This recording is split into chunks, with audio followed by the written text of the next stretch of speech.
ઉના તાલુકાના સમઢિયાળા ગામે 11/7/2016ના રોજ જે બનાવ બન્યો એના અનુસંધાને પોલીસ દ્વારા કુલ મળી અને 41 આરોપીઓની અટક કરવામાં આવેલ અને 2 બાળ ગુનેગારોની અટક કરવામાં આવેલ. જે અંગેનો કેસ ઉનાથી વેરાવળ કોર્ટમાં ટ્રાન્સફર થયેલ અને 2018માં ટ્રાન્સફર થયેલ અને જેના નંબર જે એટ્રો સેશન્સ કેસ નંબર 8/2018, 9/2018 અને 11/2018.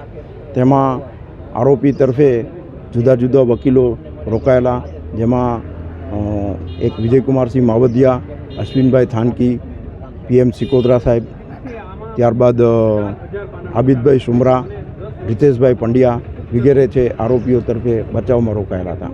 આજરોજ નામદાર એડિશનલ ડિસ્ટ્રિક્ટ એન્ડ સેશન જજ શ્રી જે પંડ્યા સાહેબની કોર્ટ દ્વારા આ કામમાં 5 આરોપીઓ છે એને તકસીરવાન ઠરાવેલ, જેમાં રમેશ ભગવાન જાદવ, રાકેશ રસિકભાઈ, પ્રમોદગીરી, બળવંતગીરી અને નાગજીભાઈ ડાયાભાઈ વાણિયા, જેમને IPC કલમ 323-324માં 3 વર્ષ, 342માં 1 વર્ષ, 504માં 2 વર્ષ તથા એટ્રોસિટી એક્ટ મુજબના ગુનાના કામમાં 5 વર્ષની સજા ભોગવવામાં આવેલ અને 15,000 રૂપિયાનો દંડ અને દંડ ન ભરે તો 10 દિવસની સાદી કેદની સજાનો હુકમ કરવામાં આવેલ છે. આ કામમાં 5 આરોપીઓ જે છે એ 12/7/2016ના રોજથી કસ્ટડીમાં હતા અને મોર દેન 6 વર્ષની ઉપરનો સમય જે છે એ જ્યુડિશિયલ કસ્ટડીમાં ટ્રાયલ દરમિયાન રહેલા. તેમને આ તમામ સજાઓ છે એકી સાથે ભોગવવી અને આ જે સજાઓ જે છે જેટલો સમય કસ્ટડીમાં રહેલ છે એ પણ મજરે આપવાનો હુકમ કરેલ છે. બાકીના તમામ આરોપીઓ જે 35 આરોપીઓ છે એ તમામ આરોપીઓને નિર્દોષ ઠરાવી છોડી મૂકવાનો હુકમ કરેલ છે અને CRPC કલમ 437 ક મુજબ 15,000ના જામીન ભરપાઈ કરવાનો હુકમ કરવામાં આવેલ છે.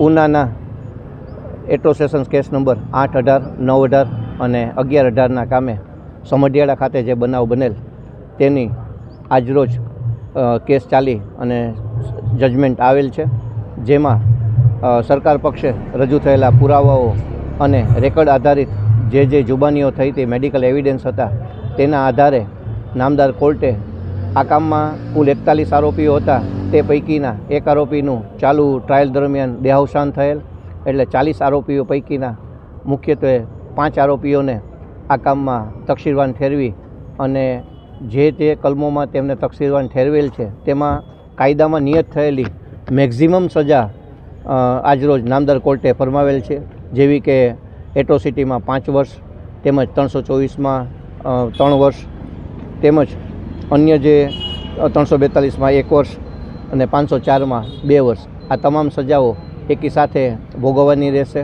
તેમજ જે કોર્ટમાં જે સજાઓ કોર્ટે આજનો ફરમાવેલી છે તેમાં આરોપીઓ જે સજાઓ ભોગવી લીધેલી છે તે મજરે આપવી તેવો પણ નામદાર જે પંડ્યા સાહેબ એ આદેશ કરેલ છે અને આ રીતે ઉનાના આ કેસમાં આજરોજ સરકાર પક્ષે અમોને સ્પેશિયલ આદેશ કરી અને રોકવામાં આવેલ મોકલેલ તે કેસ માં ગઈકાલે પણ હર્ષ રંઘવી સાહેબ પૃચ્છા કરતા હતા અને આજરોજ એમાં સરકાર પક્ષે જે રજૂઆતો અને કેસ ચલાવી અને જજમેન્ટ આવી ગયેલ છે, જેથી લોકોને ન્યાય અને કાયદાના શાસન ઉપર અને વ્યવસ્થા ઉપર શ્રદ્ધા બેસેલ છે.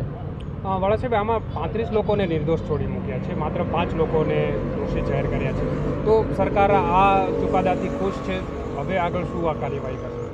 આ બહુ ઘણા બધા પત્તા એટલે પેજીસનો ચુકાદો છે. આશરે 340 જેટલા પાનાઓ છે. હજી સંપૂર્ણ અભ્યાસ કરાયેલ નથી. બીજું, નામદાર કોર્ટે કોઈને પણ તકસીરવાન ઠેરવવા માટે જોઈતા જે ઇન્ગ્રીડિયન્ટ્સ છે કે એનું ઇન્વોલ્વમેન્ટ હોવું જોઈએ, રેકર્ડથી ફરિયાદી એને સમર્થન આપવું જોઈએ અને સાંયોગિક પુરાવાઓ પણ એને સમર્થન આપતા હોવા જોઈએ. આ તમામ નામદાર કોર્ટે જુબાની દેતી વખતે કેસમાં તકસીરવાન ઠેરવતી વખતે જોવાનું રહે છે. જે નામદાર કોર્ટેનું જે પણ ફાઇન્ડિંગ હશે તેનો અભ્યાસ કરી અને આગળની કાર્યવાહી સરકારની સૂચના મુજબ અમે કરશું. વાળા સાહેબ, આમાં 307ની કલમ હતી જે હત્યાની કોશિશ છે, એમાં આરોપીઓને નિર્દોષ છોડ્યા છે. તો સરકાર આની સામે અપીલ કરશે કે શું? જે કલમો સરકાર પક્ષે અને ફરિયાદ પક્ષે સાબિત થઈ શકી છે તેમાં નામદાર કોર્ટે સજા ફરમાવેલ છે. અને બાકી તો મેં આપને પહેલાં પણ કીધું, ફરીથી જ કહું છું કે ચુકાદાનો સંપૂર્ણ અભ્યાસ કર્યા બાદ અને સરકાર પક્ષેથી મળેલી સૂચનાઓનો અમે